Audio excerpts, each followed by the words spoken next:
예,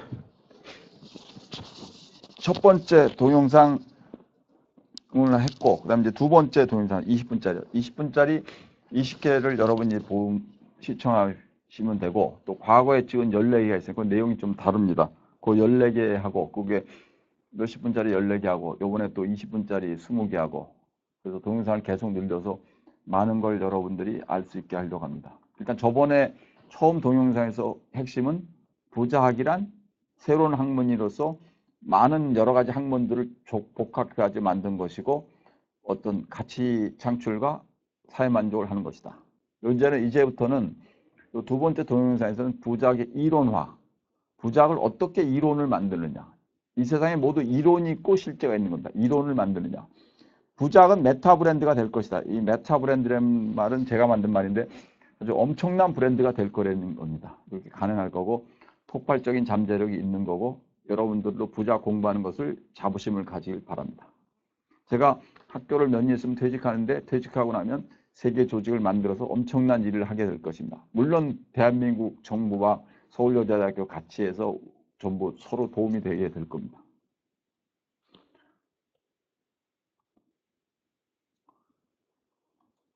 부자학적 부자의 정의 아주 중요한 겁니다. 요거 30초 드릴 테니까 다시 보면서 자꾸 읽어보십시오. 학습이란 반복입니다.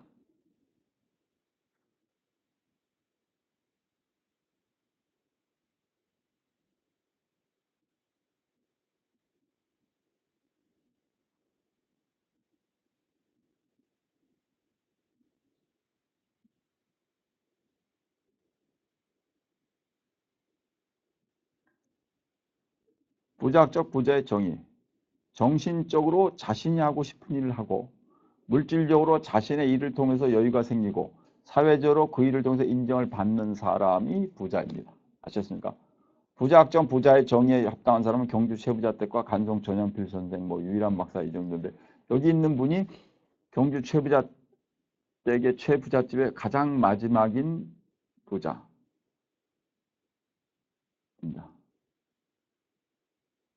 최준 선생님, 최준. 경주 최부잣댁이 어떤 집이냐?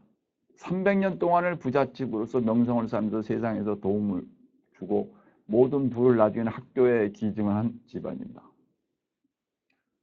여러분은 경주 최부잣댁에 대해서 많은 공부를 할 필요가 있습니다. 그다음에 간송 전영필 선생은 어느 분이냐? 자기가 가지고 있는 땅, 과거에 이분들은 다 경주 최부잣댁이나 간송 전영필 선생은 다 부르에 있는 건 농사를 져서 만든 거죠. 경주 최부잣댁은 황무지, 아무도 살지 않는 데를 개간해서 농토를 만들어서 불을 만들었고 간송 전영필 선생도 집안이 농지를 많이 가지고 있어서 불을 만들어서 그 불을 가지고 일본으로 반출된 문화재를 다 사가지고 가지고 있다 국가 유물을 시켰죠. 많은 재산을 버려가면서 국가 유물을 시켰고 이 유일한 박사는 님은 그 초창기에 미국 유학을 갔다 오고 와서는 의사로서 그 제약업종을 해가지고 재산을 사회에 기부한 분입니다. 이런 사람들이 부자학적인 정의에 합당한 사람입니다. 여러분이 아주 공부를 해야 할 중요한 분들이고 우리는 이런 사람들을 따라가도록 해야 되겠습니다. 독창적 부자학 이론 개발 과정은 이렇게 4단계로 되어 있습니다. 아주 중요한 겁니다. 개념 탐색, 논리 구축, 이론 검증, 종합 이론 단계입니다. 첫 번째 개념 탐색이 뭡니까? 뭔가를 새롭게 만드는 것입니다. 뭔가를 새롭게 만드는 것. 아십니까? 새로운 개념. 사회 소득. 제가 만든 표현입니다. 사회에서 소득을 생기는 것. 그렇죠? 그런 부자 시민 행동. 그 제가 만든 표현입니다. 논리 구축은 뭐냐? 이런 개념들을 연결합니다. 논리라는 게 뭡니까? 이론이라는 게 뭡니까? 개념의 연결입니다. 제가 오른쪽, 왼쪽에 약간 백내장이 있다래요. 근데 이 연세를 들면 남자나 여성이나 거의 인구의 거의 대부분이 백내장인 게 눈에 약간 그 때 같은 게 꼈다는 겁니다. 누구나 다 오는 거고, 그거는 이제 약간 수술하면 바꿀 수 있다며. 그럼 백내장이 뭐냐? 이런 개념을 만들고, 그것이 인체에 눈에 잘 안 보이게 한다. 그게 논리입니다. 논리라는 게 전부 그렇게 된다. 생물학에서 논리는 뭡니까? 세포가 건강하면 인간이 어떤다. 이게 논리죠. 국문학의 논리는 뭡니까? 국문학에서도 국어도 그렇고 마찬가지. 경영학도 마찬가지고. 이윤이 많으면 회사가 발전한다. 그게 논리죠. 그 개념들을 연결해서 논리를 만들고 그 논리를 검증하는 게 이론 검증입니다. 우리 경영학에서는 어떤 방법을 씁니까? 뭐 수학적인 방법도 쓰고 통계학적인 방법도 쓰고 설문지 방법도 쓰고 뭐 컴퓨터로도 반복하고 그래서 이론 검증을 하고 그 다음에 종합이론 그걸 통해서 메타이론 아주 큰 어떤 큰 그랜드 시어리라고 하죠. 큰 뭐 소비자 행동의 그랜드 시어리가 이렇다 뭐 이렇게 하죠. 그렇죠? 뭐 유전자 지도를 만들겠다 이런 거죠. 생물학에서 유전공학에서 이런 식으로 부자학도 앞으로는 모든 이 세상에 부와 관련된 모든 것들을 포함하는 그랜드 시어리를 우리가 만들겠다는 게 어떤 독창적 부자학 이론 개발의 과정입니다. 저희는 지금 개념 탐색 단계에 들어가 있고 제가 2004년에 부자학을 만들고 났으니까 아마 뭐 몇십 년 내에는 논리 구축이나 이론 검증은 조금 들어갈 겁니다. 종합 이론이 되려면 뭐 수많은 세월이 되겠죠. 수많은 세월이 걸릴 겁니다. 부자 원천 지식의 창조적 발굴. 여기 원천 지식이랍니다. 저것도 제가 만든 표현인데 소스 알리지라는데 새로운 지식을 우리가 만든다. 아주 중요한 게입니다. 지식이 있어요. 지식이 뭡니까? 아는 것을 표현하는 게 지식입니다. 나는 저 사람이 어떻다 그런 걸 이게 이제 지식입니다. 그 지식이라는 것이 뭐냐? 부자학에 대한 새로운 지식. 나는 그러면 한동철 교수는 그걸 어떻게 깨달았냐? 제가 부자학을 공부를 했지. 어떻게 공부했냐? 나 혼자 공부를 했죠. 배울 데가 없으니까. 나는 경영학은 어떻게 공부해요? 경영학은 제가 배웠습니다. 제가 원래 건축과를 나왔는데 건축공학과 다니다가 나오고 대학교 졸업하고 몇 년 지나서 경영학과 석사과정 가서 거기서 경영학 공부를 하고 또 유학 가서 대학교 2개 다니면서 거기서 박사과 공부를 하고 석사 2년, 박사 뭐 7년, 그래서 근 9년 동안 공부를 하고 그러고 나서 교수가 돼서 논문 쓰면서 한참 한 거죠. 그리고 새로운 걸 깨달은 건데 책도 쓰고 근데 부자학은 제가 만들었습니다. 그러니까 지식이 있었는데 지식이 없었죠. 그냥 내가 만든 거야. 내가 만들어서 지식을 만들고 그러다가 지금 많은 교수님들하고 책도 같이 쓰고 제가 우리 서울여자대학교 졸업생들과 같이 해서 부자학 연구학회를 만들고 회장인데 그걸 통해서 우리가 새로운 어떤 논리를 많이 만들고 책도 많이 내고 그것들을 지금 몇 개를 보여드리겠습니다. 선악 후선설. 이 개념 안에 부에 대한 생각들이 녹아 들어가 있는 겁니다. 선악 후선설. 제가 표현한 겁니다. 어떻게 표현했냐? 우리 인간은 성선설과 성악설이 있다고 하죠. 우리 학생들, 우리 과거 여러분도 배웠을 겁니다. 성선설이 뭡니까? 인간은 선하게 태어났다. 성악설은 뭡니까? 인간은 원래 악하다. 그 두 개를 섞어서 내가 선악 후선설이라고 표현했죠.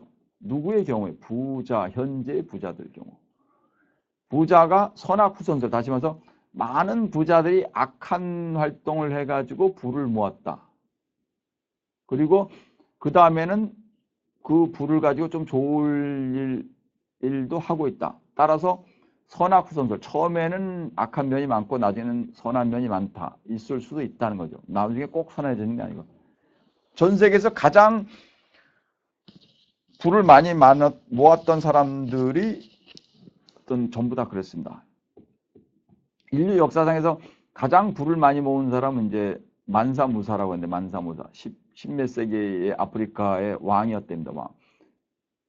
그래서 그러니까 그 당 13세기의 왕이 가지고 있던 그 당시의 재산과 요새 전체 재산의 비중 이런 걸로 합니다. 그래서 전 세계에서 가장 많이 부를 모은 사람이 만사무사고 두 번째가 로스차일드 가문이고 뭐 이렇게 하고 요새 많다는 빌 게이츠는 뭐 수십 등이 된다고 합니다. 하여튼.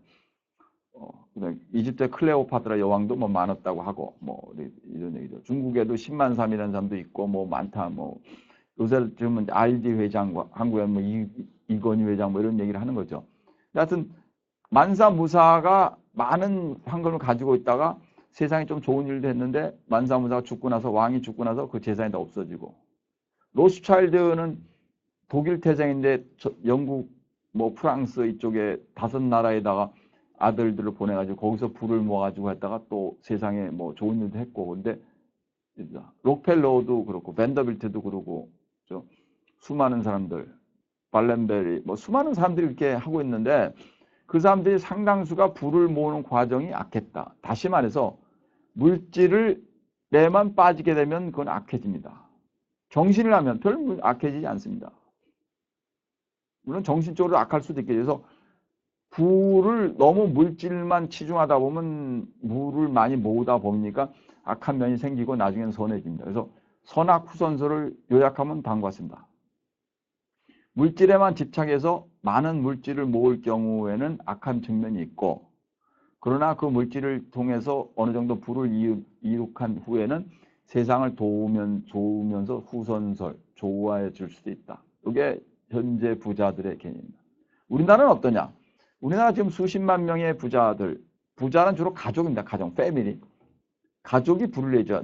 남성이 부를 만들면서 여성과 같이 하고, 또 여성이 뭐 물려받은 가족도 있고, 그래서 이 부를 만들었는데, 이 부의 가족이 가지고 있는 부 중에 상당수를 만드는데 나쁜 일들을 많이 했다. 우리는 어떻게 합니까? 아주 증거가 있어요.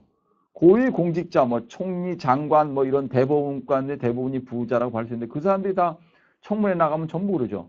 군대도 안 갔다, 뭐도 했다, 물질, 부동산 투기했다, 뭐도 했다, 뭐.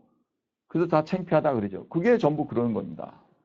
여러분의 주위에서 여러분이 알고 있는 많은 부자들도 대부분이 그렇게 모았다는 얘기입니다.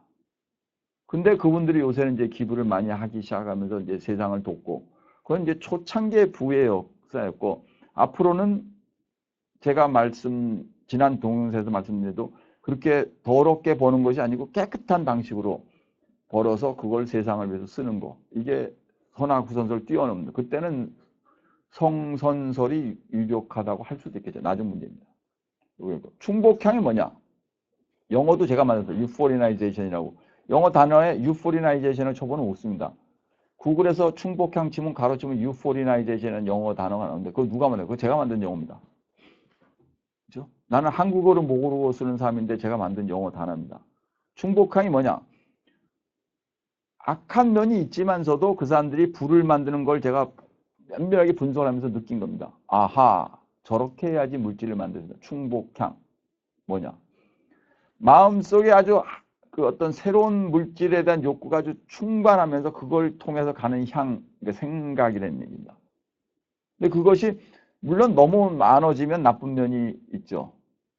그렇죠? 그러나 그렇지 않고 그러니까 성경에 보면 이런 표현이 있습니다. 저도 어렸을 때 읽고는 깜짝 놀랐는데 여성에 대해서 이상한 생각을 품으면 그 자체가 죄다.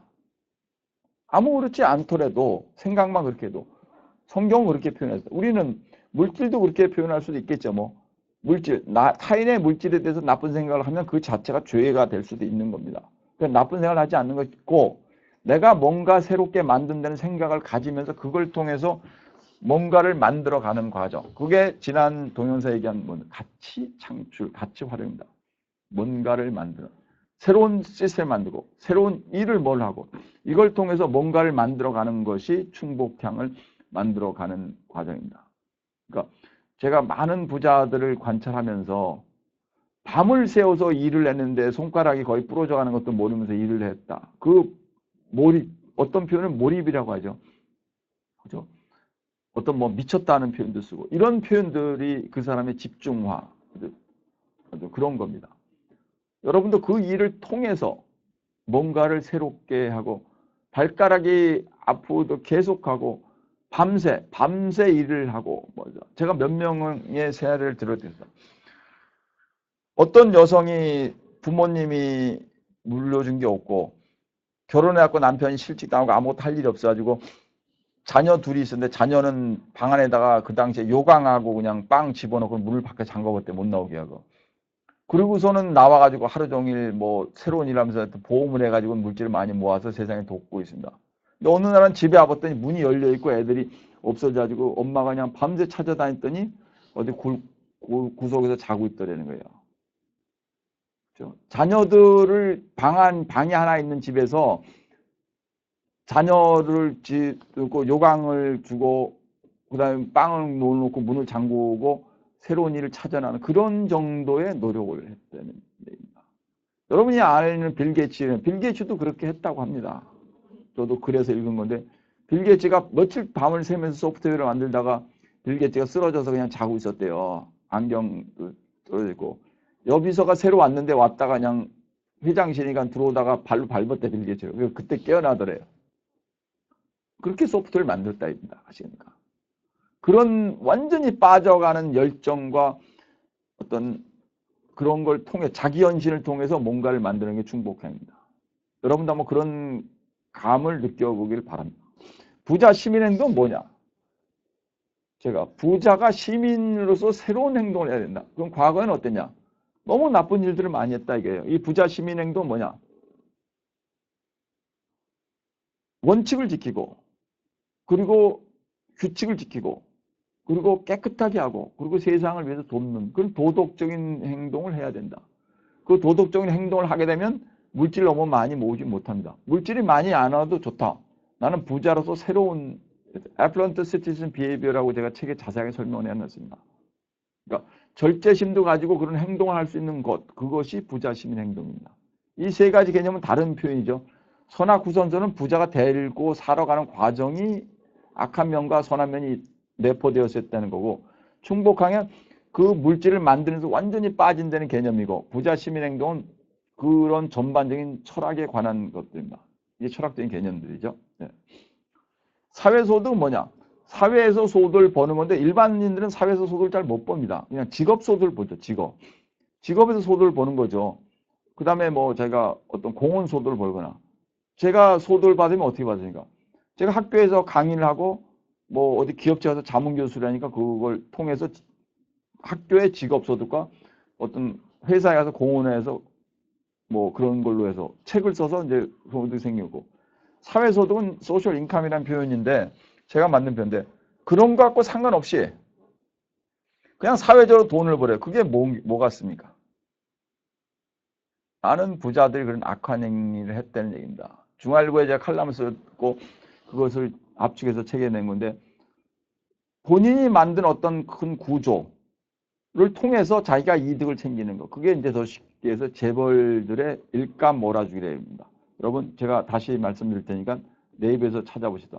재벌들의 일감 몰아주기. 그게 뭐냐? 자기 재벌 회장이 자기가 회사 그룹이 있어요. 근데 그 그룹이 필요로 하는 게 뭐가 있어?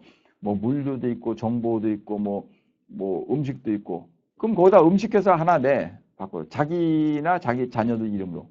그리고 재벌 직원들 보고 전부 그 음식점을 다니라고 해요. 그 음식점이 잘 될 겁니까? 안 될 겁니까? 아주 잘 되겠죠. 돈은 누가 벌어요? 주주가 누굽니까? 자기하고 자기 자녀들. 다시 말해서 자기 회사에 밥을 먹는 걸 전부 다 자기가 했다. 그러니까 예를 들어서 우리 서울여자대학교 학생식당하고 교수식당이야. 이거를 특정한 사람이 했다. 그래서 이득을 벌다. 그렇죠? 이게 구조화된 거를 얘기하는 겁니다. 재벌은 뭐 학교 정도가 아니죠. 재벌이란 뭐 수십만 명이 막 직원이 있으니까 모든 사람이 같은 데서 먹어라. 그러면 그게 사회, 그렇게 통해서 이득을 버는 걸 사회소득이라고 표현합니다. 일반인들은 상상하기 힘든 표현이죠. 이 사회소득은 상당히 바람직하지 않습니다. 그래서 그걸 재벌들이 그런 식으로 회사를 자기 개인의 이득을 챙기는 수단으로 활용을 했다 해서 많은 신문들이 공격을 하고 있죠. 그 한겨레 신문이 특히 공격을 많이 하고 있고, 제가 부작을 만들었을 때 우리나라에서 약간 이 자본주의나 이런 쪽으로 치우쳐 있는 신문들이 조선일보 쪽에 있고 좀 반쪽인 게 한겨레 신문이었다. 제가 부작을 만들었을 때는 조선일보 쪽에서는 뭐 좋게 보는데 이 한겨레 신문에서는 좀 좋게 안 본 적이 있습니다. 근데 제가 하면서 다 이제는 한겨레 신문도 저 글을 쓰라고 조선일보 들고, 왜 그러냐? 저희는 물질에 치중한 적이 아니다. 저는 한겨레 신문의 논리에도 상당히 동조하는 면이 있고 조선일보 논리에도 동의가 있고 뭐 중간이라는 한국일보 논리에도 저는 어떠한 신문하고 상관없이 논리의 인간의 기본적인 면을 하게 됩니다. 사회소득에 대해서는 저도 개념을 많이 정리한 것이 한겨레 신문에 쓴 글들을 보면서 이래서는 안 되겠다. 그러니까 우리 인간은 어느 편파적인 게 아니고 새로운 걸 만들어가면서 저도 많은 걸 배우고 그랬습니다. 하여튼 사회소득이란 그런 자기가 영향력을 통해서 자기 개인을 이득을 본 것. 아까 지금 재벌 회장이 자기가 그렇게 음식점을 내지 말고 아주 가난하신 분 100명이 와서 그 앞에 설렁탕집 하라 그러고 재벌 그룹을 거기 가서 밥을 먹으라 그러면 이거는 뭡니까? 그건 사회봉사죠, 사회봉사. 그렇죠? 근데 그렇게 한 게 아니고 자기 자녀들에게 이득을 전개했으니까 사회소득이라는 얘기입니다. 예, 여기까지 하겠습니다.